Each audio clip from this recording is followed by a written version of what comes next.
Hello friends, ओम श्री गणेशाय नमः। जय श्री कृष्णा। आप सभी का स्वागत है आपकी अपनी यूट्यूब चैनल पर। फ्रेंड्स, आज हम आपको इस वीडियो में बताने जा रहे हैं कार्तिक मास में सुनी जाने वाली पंचवीकु की कहानी और पूजन विधि के बारे में। फ्रेंड्स, वीडियो शुरू करने से पहले आपसे रिक्वेस्ट है, अगर आप हमारे चैनल पर नए हैं और आपने अभी तक चैनल को सब्सक्राइब नहीं किया है तो प्लीज़ सब्सक्राइब कीजिएगा चैनल को, साथ ही प्रेस कीजिएगा बेल आइकन को, जिससे नए वीडियो से रिलेटेड नोटिफिकेशन आपको तुरंत प्राप्त हो सके। और वीडियो पसंद आने पर वीडियो को लाइक और शेयर जरूर कीजिएगा ताकि सभी भक्तों को इस वीडियो का लाभ प्राप्त हो सके। और कमेंट बॉक्स में जय श्री कृष्णा जरूर लिखिएगा।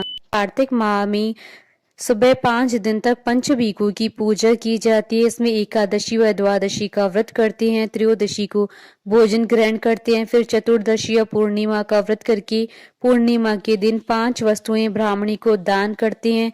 इस प्रकार 4 साल तक कार्तिक के शुक्ल पक्ष में पंचवीकु का व्रत करते हैं। सामर्थ्य अनुसार व्रत करके 5-5 चीजों का दान करें।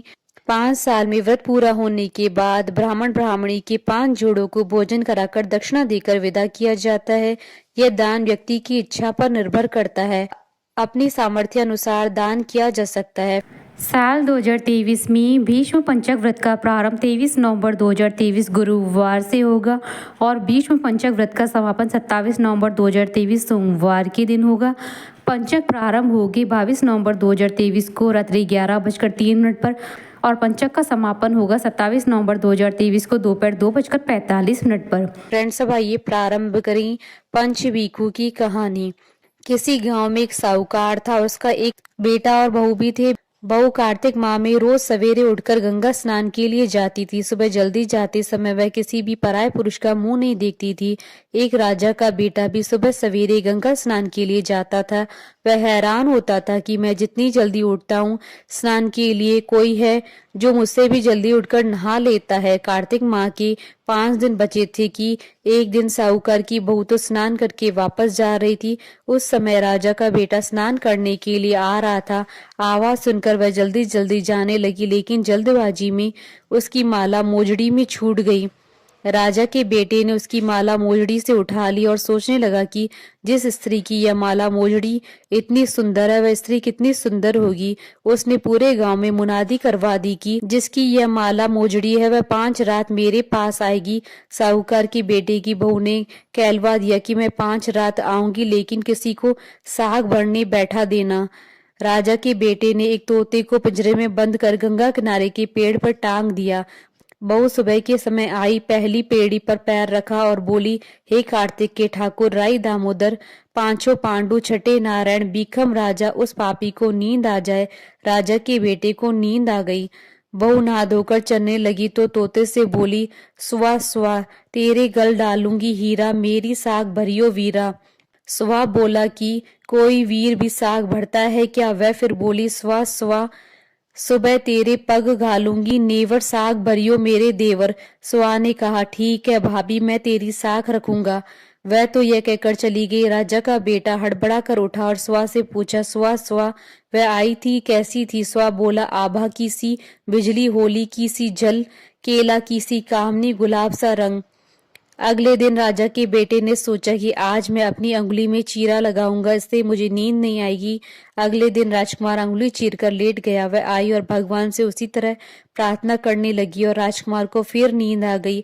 वह स्नान करके फिर से वापस चली गई। सुबह राजकुमार ने फिर तोते से पूछा कि तो उसने वही सारी बात दोहरा दी। अब राजकुमार बोला कि मैं आज रात में आंखों में मिर्ची का पाउडर डालकर बैठूंगा। रात में वह मिर्ची का पाउडर डालकर बैठ गया।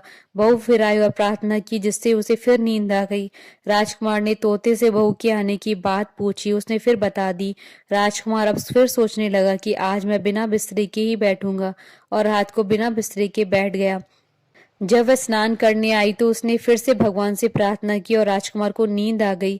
वह नहाकर जाने लगी तो आंख बंद करके चली गई। राजकुमार जब उठा तो वह जा चुकी थी। राजकुमार फिर सोच में पड़ गया और सोचने लगा कि आज मैं अंगीठी जलाकर बैठूंगा जिससे नींद नहीं आएगी। फिर वह रात को अंगीठी रखकर बैठ गया। साहूकार की बहू आई और वह भगवान से प्रार्थना करने लगी कि आपने 4 रातें तो निकाल ली, अब यह रात और भी निकाल दो। भगवान ने उसकी बात रख ली और राजकुमार को नींद आ गई। जब वह नहाकर जाने लगी तो तोते से बोली कि इस पापी को कह देना कि 5 रातें पूरी हो चुकी है, वह मेरी मोतियों की माला मेरे घर भिजवा दे। सुबह राजकुमार की आंख खुली तो उसने तोते से पूछा कि क्या वह आई थी। तोते ने कहा हाँ वह आई थी और उसने अपनी माला मंगवाई है। यह सुन राजकुमार सोचने लगा कि वह तो सच्ची थी, तभी तो भगवान ने भी उसका सत्य रखा। कुछ समय के बाद राजकुमार को कोढ़ हो गया। राजा ने ब्राह्मण को बुलाकर पूछा कि मेरे बेटे का शरीर क्यों जल रहा है। ब्राह्मण ने विस्तार से सारी बात राजा को बताई कि इसने क्या किया था। ब्राह्मण ने कहा कि इसने पतिव्रता स्त्री पर बुरी नजर डाली, इसलिए यह इस रोग से पीड़ित हुआ है। राजा ने इसके ठीक होने का उपाय पूछा तो ब्राह्मण ने कहा यह उस साहूकार की बहू को धर्म की बहन बनाए और रोज उसके नहाए हुए जल से स्नान करे तो वह ठीक हो सकता है। राजा साहूकार की बहू की माला लेकर साहूकार के घर गया और बोला कि यह माला आपकी पुत्र वधू की है, इसे ले और आपकी बहू के नहाए हुए जल से मेरे बेटे को नहला दे। साहूकार बोला कि वह तो किसी पराये पुरुष का मुंह तक नहीं देखती है, आप उसे इस नाली पर बैठा दीजिए। जब वह ऊपर नहाएगी और तब नीचे इस नाली के पानी से आपका पुत्र नहा लेगा। राजकुमार ने ऐसा ही किया। कुछ समय बाद उसका शरीर चंदन सा हो गया। हे पंच भिखु देवता, जैसे आपने साहूकार की पुत्र वधू का सत रखा वैसे ही सभी का रखना। कहानी अधूरी हो तो पूरी करना, पूरी हो तो मान रखना। बोलिए भगवान विष्णु जी की जय, सनातन धर्म की जय। हमारे साथ इस वीडियो में अंत तक बने रहने के लिए आपका धन्यवाद। ओम श्री गणेशाय नमः। जय श्री कृष्णा।